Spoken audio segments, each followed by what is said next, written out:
Hi, welcome to the Personality Hacker Podcast. My name is Joel Markwit.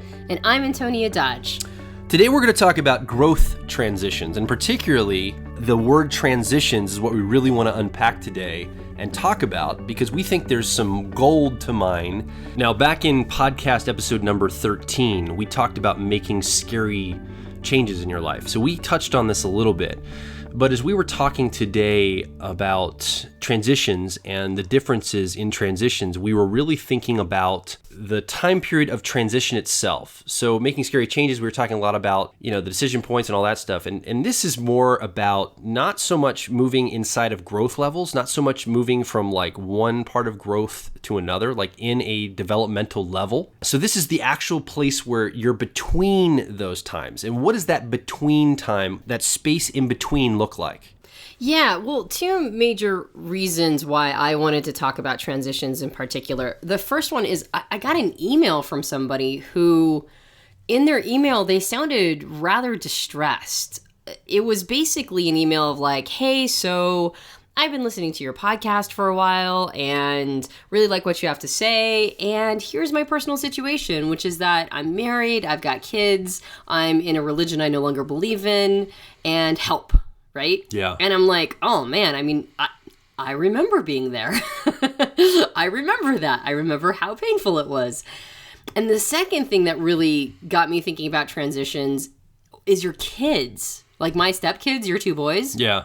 They are nightmares about transitions. If we have to stop one activity, and then go to another activity, it doesn't matter how awesome that next activity is going to be. It doesn't matter. Yeah. They hate the fact that they had to stop one thing and then transition into the next.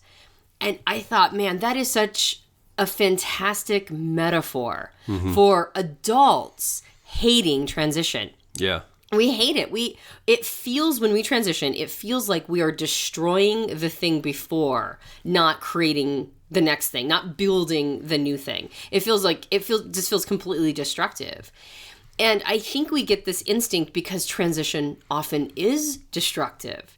We did a podcast on the Graves model, I can't remember how many podcasts ago, but we talked about leveling up, right? When you go from Graves model is a vertical model. It's specifically talking about levels of development. Each level of development is like a kind of a boost out of higher consciousness, or you take in more territory, you understand a bigger picture, and you get sort of a bump up in your ability to understand how reality works and think more ecologically. And every transition point between one Graves level to the next, whether it's on a micro level, which is the individual, or on a macro level, which is whole societies, it ends in bloodshed in some way. It's usually very painful to transition from one level to the next. And so when people find themselves in these stuck positions, when they find themselves like, hey, so I've just realized that I can't stand my life, now what do I do? What they're really saying is, how do I transition? How do I go from this place that I am not okay with anymore? I was okay. I built a life here, but I'm not okay with this anymore. How do I transition to the life that I want to be leading? Yeah. Well, and that brings up the thing that a lot of times transition comes from some type of pain that forces you into movement. I believe it takes a special person, and if you're listening, you're probably this type of person who can transition and start leveling up without pain. So you proactively decide to move into the next level. And when you're in a growth phase, you're doing a lot of tangible, actionable steps. Like you might be working on something in your life in growth, and then you're like, okay, now I'm graduated from that, now I need to go to the next level of growth. And by definition, when you're transitioning, you stop doing something specific, and you're kind of free floating until you get to the next level. And oftentimes, what happens in that transition is you're letting go of some of the techniques and some of the things you just learned for new stuff that you're going to learn. And so like you said, it's like you're destroying something, probably something you worked on really hard to build, and now you're almost saying, well, that's irrelevant now time to grow on to the next thing. And so I think there's a little resistance there too, because it's like you're letting go of something you just put so much work into growing with, and you're like, we're done with that. And I think that's another reason why transitions can be difficult and painful going forward as well. Right. And that previous life, you created an infrastructure in that world, right? Like you have a bunch of scaffolding for that particular life that you painstakingly built. And there's a sense of safety and security there. But this new level that you're going to, or this new life you're going to go to, there's none of that. Like, there is no certainty in any of that new space. And so, what did Josh say? Our friend Josh Pellissier. I was just thinking of the same thing. He said that, like, he has this illustration of this monkey in the jungle that will swing from tree to tree. Right? Is this what you're talking about, this analogy? Yeah, and so the monkey will not grab a new branch, or not let go of the branch they're holding onto until they have their hand on a new branch. So they won't actually swing through and let go and be airborne in real time. They'll always make sure they've got latched onto something new before they let go of the old. And that actually doesn't work out so much in personal growth. Oftentimes you have to let go of the branch you're holding onto with the faith that you're going to be able to grasp that new branch in midair as you're flying through the air, basically. And kind of trusting yourself and trusting the process that you're going to be able to land onto that new branch as you're in movement. But by definition, that transition period, your muscles tensed on that old branch. That's something you're doing, and then you let go, and now nothing's really happening. You're just flying through the air, and then eventually your muscle will be tensed again when you grab that new branch, which you'll be doing something physical. But in that transition period, you're kind of just up in the air, literally in suspended animation, waiting for the new thing to happen. Mm-hmm. And that can be very frightening. I mean, I don't enjoy that process in my life. If I'm ready to grow, to let go of something to move to the next thing. Yeah. Oh, totally. Well, and sometimes you fall. Yeah. Sometimes. What was it that Josh said? He said, "I don't want to be a monkey." Yeah. The truth is that sometimes in the transition, you do fall. It doesn't usually kill you, right? It's very rare that a transition will actually cause physical death. Sometimes it causes ego death, right? Which I don't really want to go super into ego death right now, but sometimes you feel like you're dying. You feel like you're going to die in transition. And sometimes you do fall. Like when you extricate yourself from one life or one way of thinking or one paradigm and then enter this whole new paradigm, this new way of thinking, this new life. Sometimes it hurts like you fell. And I think that's that's one of the things that really causes people to hesitate when they know they're on the cusp of that transition, when they know they're on the cusp of development. You said that most people develop because of pain, right? Like there's a point where the pain of living the old life is just not worth it anymore, right? Like you're just done. For me, it was cognitive dissonance. In my old life, I just got to a point where I was like, I can't buy this paradigm anymore. And it happened to be grafted to a religious paradigm, but it wasn't just a religious paradigm. It was a holistic paradigm. It was religion, it was family, it was relationship, it was a way of interacting with life, like the whole kit and caboodle. And it could have been any religion, really. Or paradigm. Not that I'm saying that any particular religion is right or wrong or any particular paradigm is right or wrong, but it just happened to be that one was not one that I was buying anymore. That whole holistic way of looking at life. But I'd built a life there. I had a tribe of friends. I had an entire family structure there. I had, people who loved me and I knew would take care of me. I had a marriage there. Like I had a life built in that previous world. And I knew that I just couldn't be there anymore. Like the cognitive dissonance was just too painful. So I started to transition. And I went from having everything from from an outsider's perspective to having almost nothing. Like it felt like I fell. Like it felt like I didn't grab the next branch. Yeah. Right? And I had plummeted to my death. Right? I went from like having this really nice house in Anchorage, Alaska, and with a really nice job and a really nice context with a bunch of great friends, right? Who I still love, by the way, to a life where I was like living out of a couple suitcases and I didn't have a relationship anymore. And, my friends were not okay with my life choices. And so I no longer had my tribe. And I it was like kind of blazed down to nothing. And so it felt like I had fallen. It felt like I had plummeted to the ground. What's interesting, though, is that I ended up transitioning to a life that was far more in alignment with who I am, right? Like, there is no cognitive dissonance here because this is a place where I get to decide what I'm going to believe. This is a place where I get total sovereignty over what I'm going to think, act, and do. And at this point, I wouldn't trade it for anything. And now, you and I are together. We have a great marriage. I have a beautiful baby. I have a host of friends. I have a business that I love getting up in the morning for. So obviously, I grabbed the next branch. I didn't actually plummet to my death. during that transition, I would have known that. How would I have known that, right? And that's the problem with the transition, is that it's entering a world of complete unknowns. Mm-hmm. And what actually probably happened for you, and as I was thinking about this metaphor and kind of stretching this metaphor to fit different ways to look at it, is as you let go of that one branch, you probably had an idea of the branch you were going to land on, and you probably fell a little bit. You didn't plummet to your death, but you probably ended up grabbing onto a different branch than you were expecting. Yeah. In other words, so you may not know exactly which one you're going to grasp onto based on the trajectory of your swinging and your launch off the last one you just came from. And so that's something to think about. In transition, in my transition, I thought the transition point was going to be more business related, more financially related, more success related. And when I began to swing from that branch, mine actually ended up being more in the personal growth, personal development of things. And I ended up in a relationship I wasn't expecting with you. And I wasn't necessarily looking for the branch I landed on. I thought it was going to be a different branch, but because I let go and I was open to being in suspended animation during that transition period and being okay with that, even though transition's tough for anybody, including myself, I ended up landing on a branch that was awesome, but I didn't see that coming necessarily. I didn't think that was necessarily going to be the place I ended up, and here it was. So I think that's something to think in mind too. As you're in mid-transition, if you're in a transition point, just understand you might end up somewhere you weren't intending, but it could potentially be very awesome for you. But also know that you're probably not going to actually fall to your death. It's probably going to feel like it, but you'll probably end up somewhere, that's as good or even better than what you expected. Yeah. So let's talk a little bit about kind of this, I guess, the process. A lot of times in personal growth, we talk about the things when you're at a place of development. And we've talked about this in the past. Like if you know your personality type, you know where you can grow as a person based on your personality type, for example. We're personality hackers. We talk a lot about that. But you're at a level of growth and you're working on something where you're growing something specifically, you're focused on it, and you're moving through that. With transition, we're really talking about it's kind of opening up.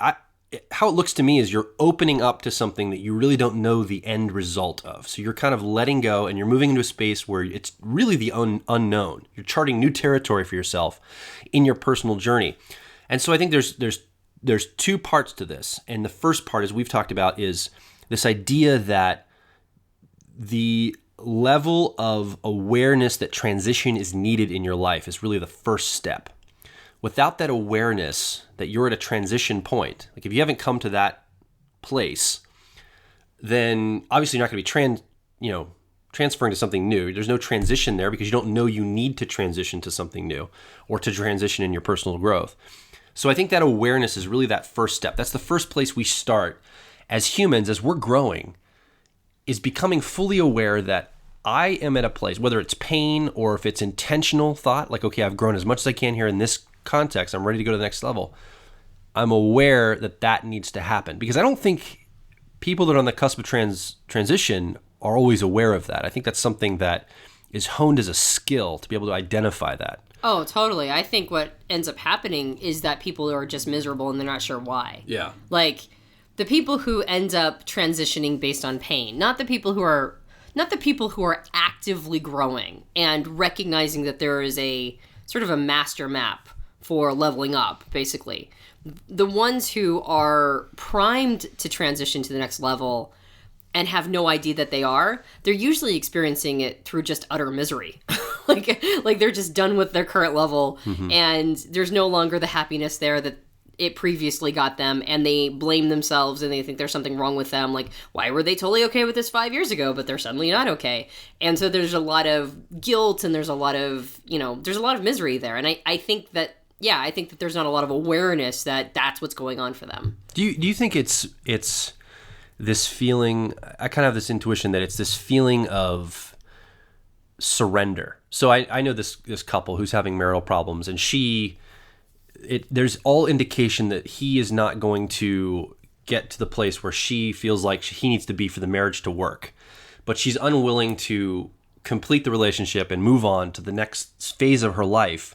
And I often wonder if it's because it's a position of surrendering to something that should, like, you feel like you lose. Like I feel like I lost. If I go ahead and acknowledge that now I need to complete this and move on to transition to something else, It's like I've given up or I've lost something or I've surrendered to something. And that's hard. Like for me in my life, it's very hard to feel like I'm willing to take the hit and just lay down and take the bullet, for example, or surrender, wave the white flag and say, okay, I'm done. I guess I give up. I can't make this happen. Like I have a tenacious spirit, so I'll like push through in my life. And I wonder if that's, I don't know this to be true, but I wonder if that's part of why it's hard to get to that awareness level if you're kind of hiding from a transition period because you're worried that you're giving up something to do that. Yeah, I would imagine that that's probably true. Different people, of course, are going to experience it differently. That said, yeah, like, well, you kind of have a sixth sense that you're going to be giving up a lot. Yeah. If you transition from one level to the next, you recognize that, you know, like, depending upon the level of transition, like if you're questioning your marriage, that's a big one. If you're questioning your entire paradigm of how reality works, that's the biggest one. Sure. And if you start to transition away from either of those, or even anything else, like, you know, I think of that transition moment is when the person's like, you know, like, oh my God, I've got $50,000 worth of debt and I no longer want to be an engineer. Like, I can't stand being an engineer one more second. And here I have $50,000 worth of school, you know, loans. Or I'm like the woman who wrote me, I'm not okay with being in my religion anymore. Like, I've got a husband, I've got kids, I've got a life built here, and I just can't buy it anymore. I mean, what do you do, right? Oh, yeah. Whatever it is, it's this moment where it's like, yeah, if I make a change here, I'm saying goodbye to a lot of big things, right? I'm saying goodbye to childhood dreams, or I'm saying goodbye to a relationship, or I'm saying goodbye to, oh, you know what the big one is? I just thought of it. I'm saying goodbye to me. Because I've defined myself in this previous life. Yeah. I see myself as somebody, and I have an identity around that. And if I leave this life and enter a new one, I won't know who I am anymore. I think that's where that, well, again, I'm not going to go super into the ego death, but I think that that's where that feeling of like, I'm going to die. And the truth is that, yeah, you are. Like, how you see yourself, the identity you have around this old life, yeah, it's that identity will probably die and you'll become a new version of yourself. I love the illustration of the phoenix rising from the ashes because the previous incarnation of the phoenix is ashes, right? Like the phoenix in complete immolation ends up a little tiny pile of ashes and then a new phoenix arises. And it's ostensibly the same creature arising over and over again, but it's not the same incarnation. Right? Like, it's the same creature, but not the same incarnation. And that's what we do. When we go from one level to the next, we are a little pile of ashes, and the new incarnation of us springs up. We're the same creature, but we're not the same incarnation of that creature. And we know that letting go that you said, that surrender, that, like, waving the white flag, I don't think it's just the stuff we lose on, like, a pride level. I think it's an identity that we lose in there. Yeah, well, and I, you know, as you were talking about earlier, you know, transitioning and the idea of ego death, you said the reason why all of us, I think, and if you're listening too, the reason why we don't transition, it feels like we're destroying something before, and in a way we are, and I think that you just hit on it. It's we're destroying an identity we have around ourselves to move on. And that is terrifying because the whole point of, like, the whole drive of us is to survive. We have a survival instinct that not only is physical, but it's also in our mimetic and thought processes and everything. And we're kind of in these patterns of movement forward, trying to survive with what is already there and hold on to that so tight that to let go feels like we're destroying ourselves in that process. So I think that's, you know, not just destroying the infrastructure or the paradigm, but literally destroying our own identity and then recreating it at the end of that transition period. Yeah. Which is really neat because if you can begin to start thinking of yourself as a dynamic creature, think of yourself in dynamic terms, and you're not static, but you're moving and you're always evolving, and you're never going to be the same person tomorrow as you were today, and you aren't today as you were yesterday. If you can really have that perspective, if I can have that perspective as a person, then that really frees me to be able to enter into those transition periods faster, get through my growth faster, and then enter another transition period faster, and I get to be excited about this game of life we're playing. Like I get to be excited about all the exciting things I can grow and develop and transition into. Yeah. This reminded me of something I heard really recently, and I don't know if it's completely applicable, but I wanted to say it because it was a really interesting frame to see life through. This person was boiling down, and I can't remember where I read it or heard it. It was a really great perception, or a really great way of looking at things. They said people usually fall into one of two camps when they view life. They either view life as a problem to solve, or something to like maintain or solve or correct, like, solving it, or they look at it as a game to be optimized.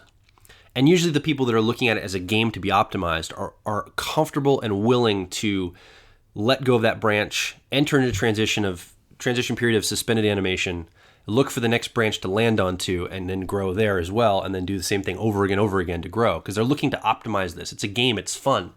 It's something that's exciting to grow. And then the people that are looking at it as a problem to solve, life is hard and difficult, and they're looking for solutions to just become more of who they already are and stay where they are and like solve their immediate problems without really changing perspective to the degree that will actually get their problem solved. So I thought that was a really interesting thing, and I think that does apply to what we're talking about, because if you see it as a game to be optimized, then it's more, there's this tenuous hold on life you have, and that actually does make transition easier.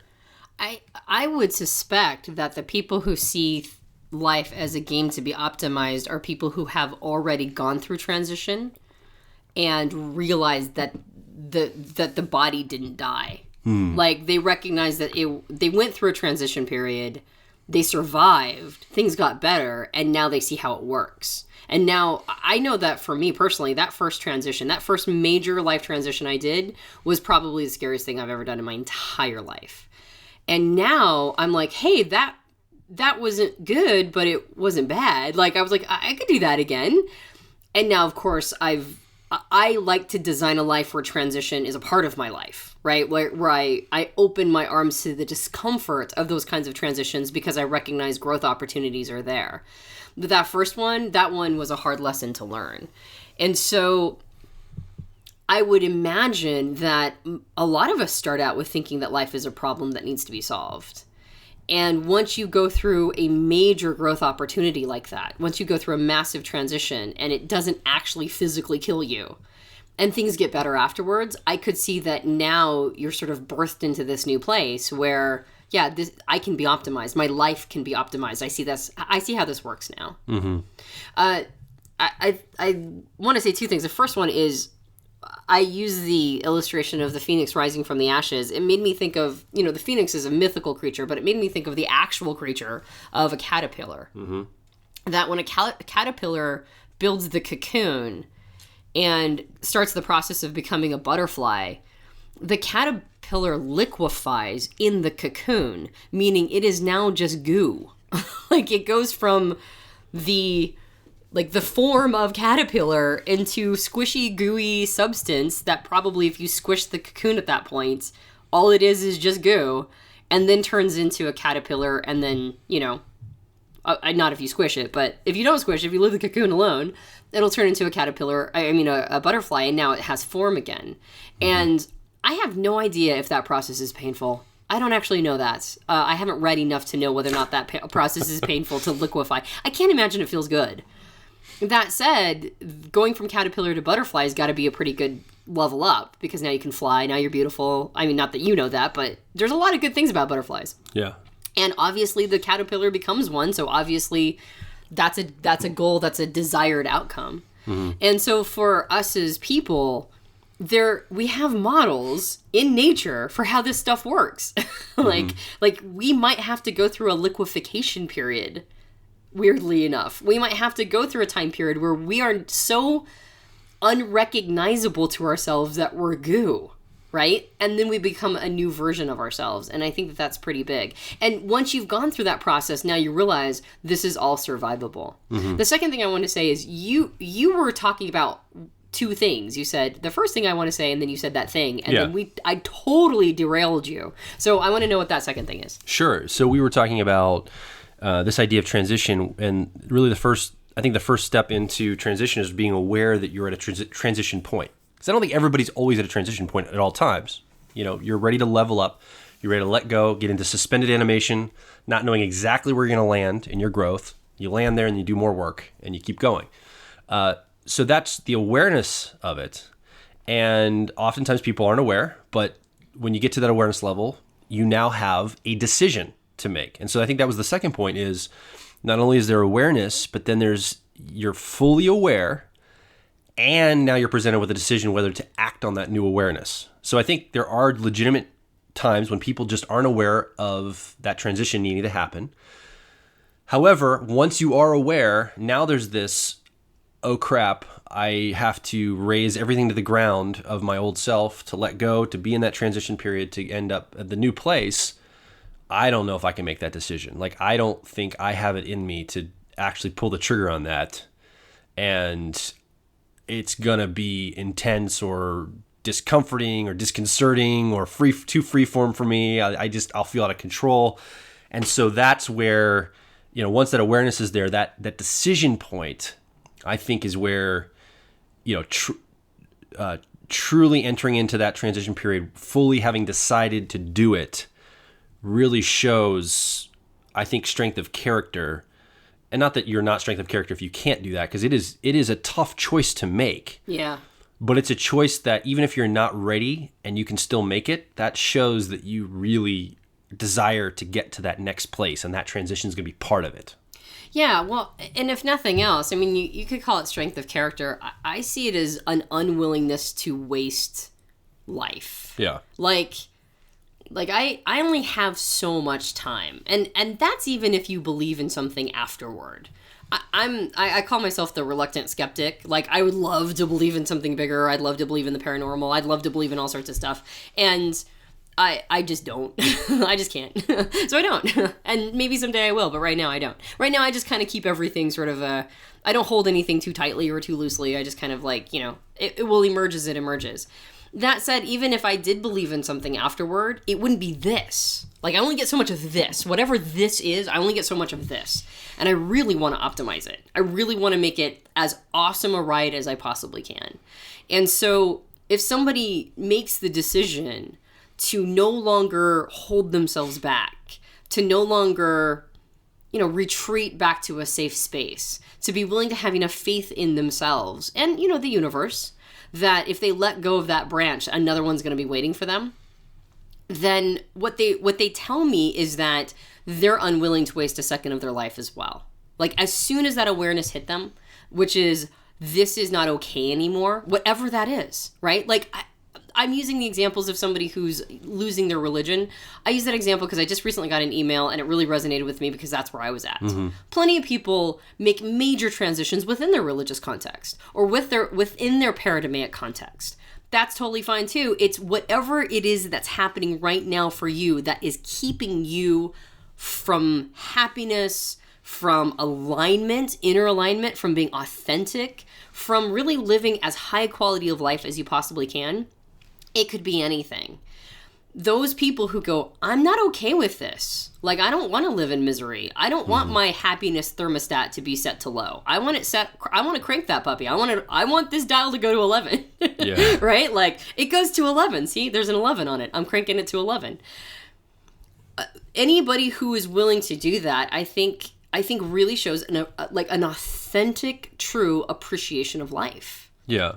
Their life. Yeah, and I think it really comes back to that. If you have the perspective that life is a problem to solve, you probably have some solution at the end of your life that's coming.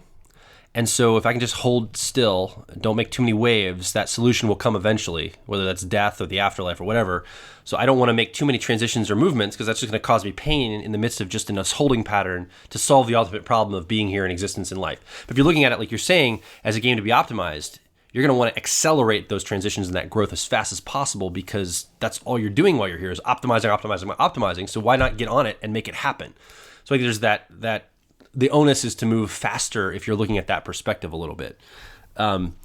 What I want to get into are what are some things that we can talk about for you if you're listening, and we'd love for you to come on the blog and the Facebook page and the community. Let us know some of the things that you've encountered here too, but Antonia, I want to ask you, and I have kind of a quick conversation about this. What are some practical things that we can talk about to think in terms of this transition period? One of them that came to my mind as you were talking is, how we were talking about when you let go of the one branch, you're probably not going to fall to your ultimate death, metaphorically speaking, and crash and burn. It's probably you're going to land another branch. It might not be the one you expect, but you'll probably land another branch. But I think part of that transition is saying, if I did crash and burn, if I let go of this and I do fall to my ultimate death and demise, if everything goes to crap and it all goes downhill really quick, I'm okay with that outcome also. And I think if you're that, and that's part of probably why I think transition is tough, is because instinctually we know as humans that to truly go through a true transitional metamorphosis time period where you're in suspended animation, you're not holding on to either branch and you're moving through the air, there is a possibility that you could crash to your quote-unquote death, physically or metaphorically speaking. And we know that. And if we're not okay with that potential outcome, that limits us from being able to go with that. So I think one of the things is really understanding that could be the outcome and being okay with that also being the emergent of that letting go of the branch and moving. Mm-hmm. Does that make sense? Yeah. I think that's why most people don't transition unless they're in extraordinary pain. So they're like, well, death is better than the pain I'm in anyway. So if Exactly. I crash and burn, it's no skin off my nose, and there might be something better on the other side. Most people do not go through transition until the pain trumps the fear. And being okay with, that's a whole podcast on its own. I said I didn't want to go down ego death that road. We're going to have to... I said it twice. We're going to have a whole podcast on ego death because you and I keep having it come up in discussion. And I think if you're listening, you're probably interested in what we're talking about too. So we're probably going to have to go and unpack that at some point in the future. Yeah. So that said, Joel, I said I didn't want to go down the ego death road. So that said, when you choose transition without having to have extraordinary pain, and again, most people don't do that unless they've experienced transition, from pain, right? Like that's like their push, that's their catalyst. That's the first time they go through it, is when they're like, screw this, I'm not doing this anymore. I don't care. Like, you put a bullet through my head, I'm not living one more day like this, right? Mm-hmm. And then that's when the pain trumps the fear and they go to the next place. And then they go, oh, that wasn't so bad. Even if it was really bad, right? Like, even if they're like a silhouette and there's like a mushroom cloud behind them and they're like the silhouette on the mushroom cloud of their old life, right? Yeah. Like, they absolutely, like their old life is nuclear. Even then, most people say, that wasn't so bad. Like, that was survivable. I could go through that. I think what it is it's that faith of knowing that it's going to be okay no matter what, mm-hmm. right? Like, no matter what happens, it's going to be okay. And that includes death. I think that's that part of you that kind of goes, well, right now it's not worth it to live this quality of life. And if death is the alternative, then so be it, but I'm not going to live here anymore. Mm-hmm. When you build the muscle of transition, which is what we've been kind of talking about, which is once you've done it once, now you get how it works, and now you can consciously pursue that. You've built the muscle of transition, and you know that death is incredibly unlikely, right? Mm-hmm. Like it doesn't really come up anymore. Being willing to do it the first time, though, that's why I think most people don't transition until they're in extraordinary pain. And it's going to be really interesting to see a generation of children being raised by conscious parents, right? Like parents who embrace transition and embrace, development and personal development and are examples to their kids of how they're not okay with unhappy lives, mm-hmm. that if something is unhappy, then they're going to change it. They're not going to just live with it. It's going to be really interesting to see an entire generation of children grow up that way. I think that's coming down the pike. There's a lot of people right now. We were just listening to a Robert Anton Wilson, just sort of a truncated audio file of his whole, Robert Anton Wilson Explains Everything. Mm-hmm. And he said some pretty profound things as usual. He said, 2,500 years ago, there was one Buddha. And now, and he died a few years ago, so when he said now, it's probably the last 20 years. He's like, now, you run into 5 Buddhas a day. just fly into LAX. And yeah, you'll run into right in the tarmac. Right, exactly. So it's like a consciousness. There's like a wave of consciousness happening, and Sure. people are heading that direction. A lot of us are sort of stumbling that way. Like, I mean, I don't think that I'm like, particularly I'm not on rails headed that direction by any stretch of the imagination. I kind of more of like a ping ball that keeps hitting the sides, and like eventually I'll get there. And that said, there's no way I'm going to raise my daughter to be okay with unhappiness. Yeah. There's just no way. So it's going to be fascinating to see her and this whole generation of kids that are like, yeah, I'm not okay with unhappiness. Now, that's different than being self-indulgent, right? Like, I'm not talking about a generation of children that are entitled to having everything they want, but simply ones, because having what you want and being entitled is not the path to happiness, right? So that's not what we're talking about. We're talking about authentic happiness, the kind of happiness that comes from having done good work, being totally in alignment with yourself, giving back to others. Growing, right? Becoming better versions of yourself. And it will be really interesting to see an entire generation of kids that have the skills and tools to be able to do that and not having to wait for those extraordinary pain points to cause transition. And I think that that's going to be really, I personally think that's going to be really exciting. What's interesting to me is this idea of people who've been through some transitions and they still, it's still this happens for me. Come on. I've been through multiple transitions in my life, big transitions in my life, and I still have a trepidation and resistance to transition. I think of the example you gave with my 2 boys from my previous marriage. We have demonstrated to them time and time again that we will make good on the next new cool thing coming, and they still resist the transition from the thing they're doing into the new thing coming. And I have proven to myself multiple times that if I let go of the branch, I enter a suspended animation, not knowing where I'm going to land yet. It typically works out for me. It doesn't always work out how I thought it was, but it typically works out well. In fact, I haven't had an example when I've died yet because I'm talking on this podcast. So, what is it about, even with that experience, I do agree that the grammar, the structure of like going through it helps you. And I think you can go on more faith that way. But I still think there's still a little bit of resistance to it. And maybe it's this idea that we kind of have this desire as human. We have this push-pull relationship with homeostasis and growth, where we get to the next level and we grow and we're feeling like, okay, finally I'm done with this. Like I'm finally to the end. I think of going to the gym, for example, and working out. I hate working out. It's just not my personality to work out, but I know it's so needed. And I keep thinking, well, I'll just work out for several months and I'll finish that part of my life. But it's like, no, that's something I have to do forever to stay healthy. It's a lifestyle. Yeah, I have to change my lifestyle. It's not a short-term fix. And so it's like this tension between I want to complete it. I want to have it done. I want to like not have to, you know what I mean? Like I wonder if that's part of the transition resistance is that we want to feel like we're done with something. But life is really change. Like we want to be done with changing. We want to be done with that. But it's that change and that growth that is what makes life exciting. And it's like this push-pull relationship with these two things. I guess I don't know exactly what I'm saying with all that. This is kind of free-form thought, but it's just something to think about in that even if you've been there through transition, and maybe if you're listening, you could give us some feedback on this in your life, how this has shown up for you. You maybe have had some examples of transitioning, but yet you're still resistant to it. And why is that? Why do you think that's happening for you?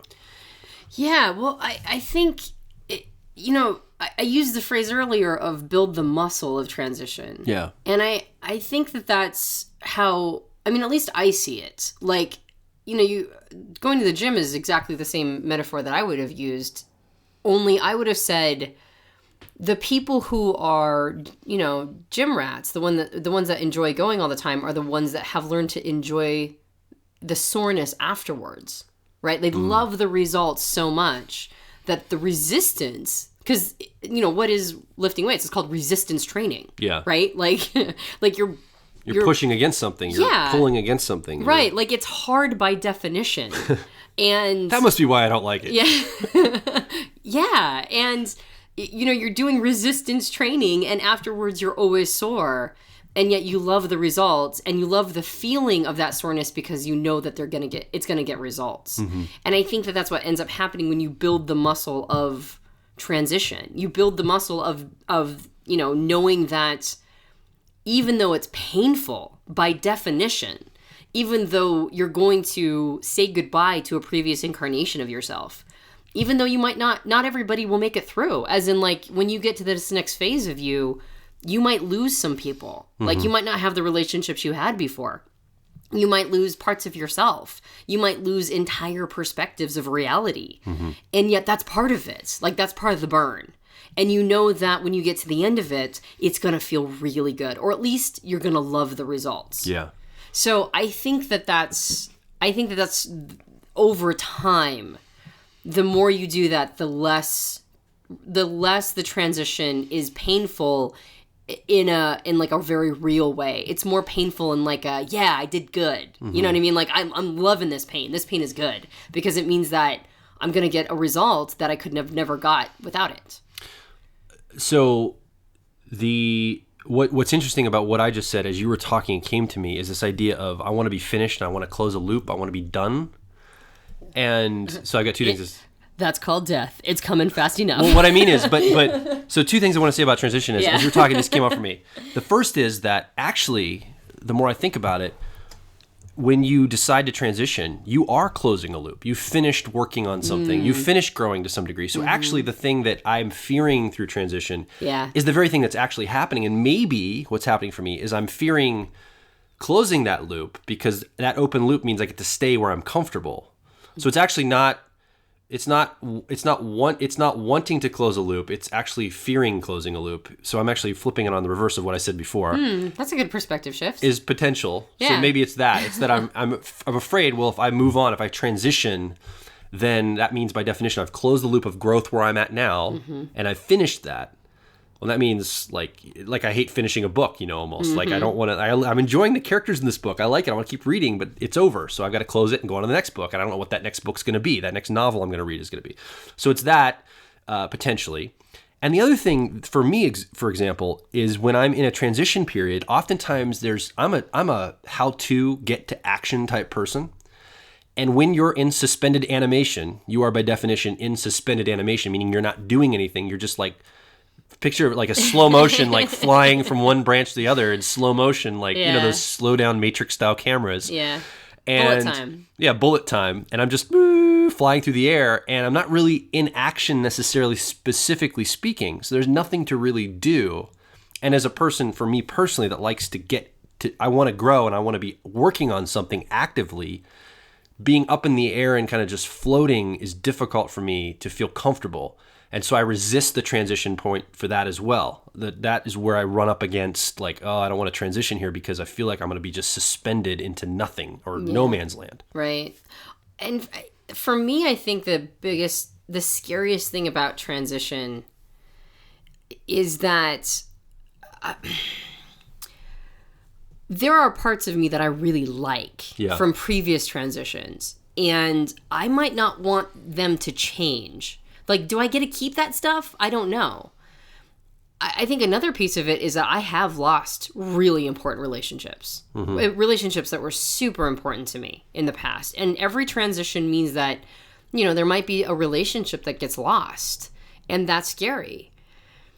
And yet, at the same time, I think what it is, we're talking about people who sort of, there's two levels. There's an awareness of a need to go the next level, and then there's the decision point. And I've observed people gain an awareness that it needs to happen, dip their toe in, and then get really spooked and run back. For me, I get to a point where, or at least I did in my first major transition, I got to a point where I just knew too much. Like, I couldn't go back. Like, I had just seen, I had experienced, I just knew too much. You're talking about your religious paradigm? Yeah, well, and also my marriage, and also, where I lived, and like the whole package. The whole package. Like, it all needed to go. Yeah. Right? I mean, it didn't need to go, but it needed to not have me there anymore. And so the whole thing. And so when I got to that point, it was like I just knew too much and I couldn't go back. And that's what I try to do now. When I know I'm up against a scary transition and I'm doubting whether or not I'll have the faith to keep going, what I end up doing is I end up learning as much as I can. Like I end up like really taking in a lot of information about whatever this possible new scenario could be. I do a lot of study around it. I don't fear information or content like I used to. I do a glut of information, and I do a lot of inner work. Like I'm just absolutely radically honest with myself. And if I start to suspect that I'm not being radically honest with myself, I go ask somebody to do it for me and go, tell me all the places in which I am completely bullshitting myself. Like, tell me how I'm doing that. And when I'll get to a point where I just know too much and I can't go back. So transition is the only thing that's available to me because I can't go revisit the old world. It's like I've grown out of the exoskeleton. to steal a metaphor I used in a previous article about a different personality type. It's like you outgrow your exoskeleton and you got to get out of it, right? Otherwise you suffocate. And so I go on a journey where transition is my only option. And then now I don't have any other option. I've got to go. I have to let go of the branch. I have to have faith in the new one. I'll be honest, as we've been going through this podcast, I've been a little self-conscious about whether or not we're giving like valuable content in this podcast. I've been kind of questioning, whether or not, this is usable. Like, is this usable to anybody? Like, is this going to be, regardless of whether or not it's interesting, is it usable or valuable? And I think the reason why I said, like, all of a sudden I got really happy that we're doing it. Even if somebody's listening and you're listening and you're like, yeah, it's been really boring though. The reason why is because you cannot prescribe what somebody's going to go through. You can't prescribe what they're going through now if they're at the cusp of it. You can't tell them, you can name some scenarios it might be like, right? Like the person who's done being in the career that they're in and spent, $100,000 on school to get there. And they're just done, right? Or the person in the marriage that they're just done with their marriage, or the person in, a paradigm that they're just done with, or whatever it is. There's probably a limited set of those kinds of contexts, but whatever yours looks like is totally unique to you. So that can't be diagnosed by anybody but you. And how you're gonna go through and get to the next life, like what the next life looks like, can only be discovered by you. So there's no here's the map. There's no okay, so you go from this place, you go from point A to point B and it's all gonna be fine. Nobody can do that but you. All you can do is go, it's gonna be really scary. And the situation you're in now, and that it's intolerable, or you just want to scale up and you're ready. And what it looks like next, I can't even begin to tell you.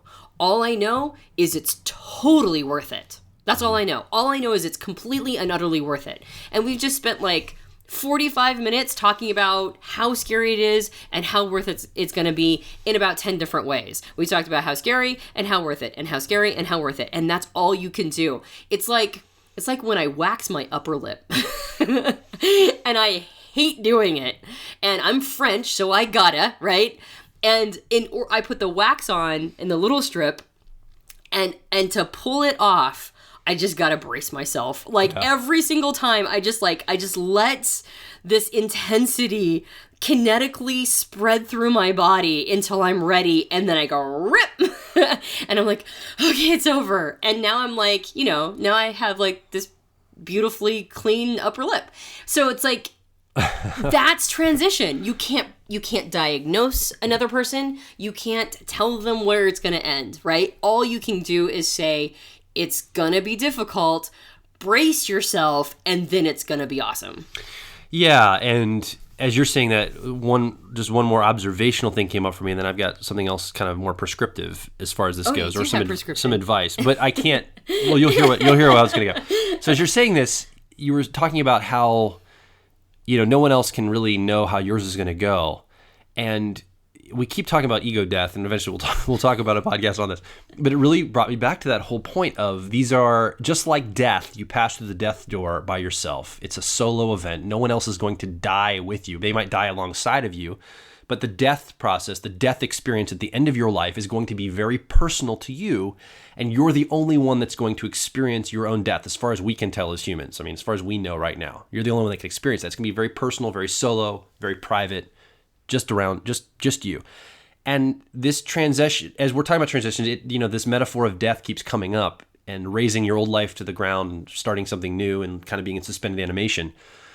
And that it's kind of like mini deaths happening in your life. You're having these little mini deaths as you go. And by definition, you're passing through that quote unquote death door by yourself. It's a solo event. Transition is by yourself. And so part of that is letting go of the delusion already that we're not alone in the world. Because I think my perception is that ultimately we're alone. I have other energies and people around me all the time that make it simulate and seem like I'm not alone. But honestly, if you ever had the experience of going to a crowded place when you don't know anybody, you can often feel more alone than anywhere else in your life. A crowded shopping mall or a train station, and there's thousands of people around you, but you feel isolated and alone because the reality of our situation in life is that we are truly alone. I don't mean to be depressive when I say that. I think there's a lot of good to come from that. Anyway, long story short, these are like little mini deaths that are happening. And so by definition, you're doing that solo, and it's frightening because of that, I think.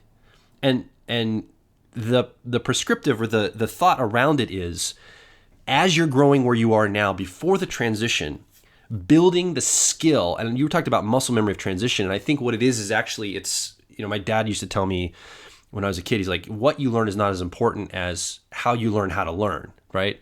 So it's like you learn skill about how to learn skill or how to grow. You learn the mechanisms and the muscle memory of growth no matter what the context, because you're doing it alone. So when you transition and you enter the new place, you have no clue what it's going to look like. And you're by yourself through the transition point, you land on the other side.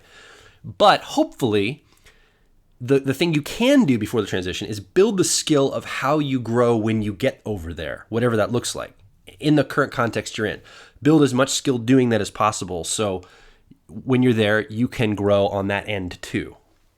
You mean like we were just talking about this before, the whole concept of chop wood, carry water, and then gain enlightenment, and then chop wood, carry water? Yeah. Meaning that you build a certain amount of skills before you enter a space that's wholly unrecognizable. Yeah.